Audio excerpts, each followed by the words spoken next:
long-term side effects of basically modifying people's DNA and RNA. DNA is inherent in your own nucleus cell.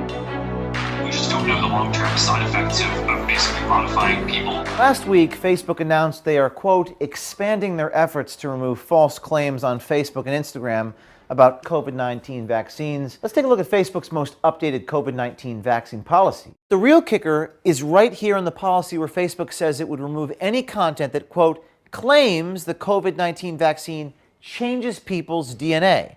Well, we just got a new leaked tape from Zuckerberg himself, the CEO of Facebook, basically violating his own code of conduct.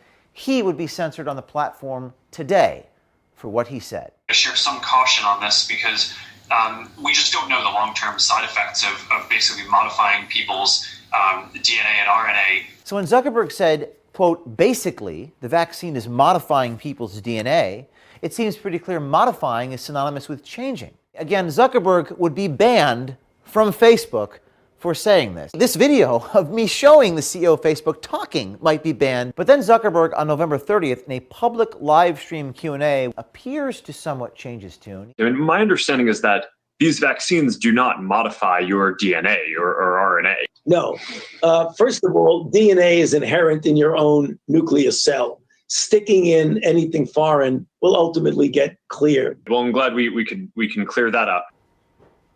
Yeah, I'm glad we could clear that up. Isn't it interesting that Zuckerberg can vastly involve his thinking on the subject of vaccines? As soon as he's made up his mind, or appears to have made up his mind on the topic, he disallows the almost 3 billion Facebook users to do the same.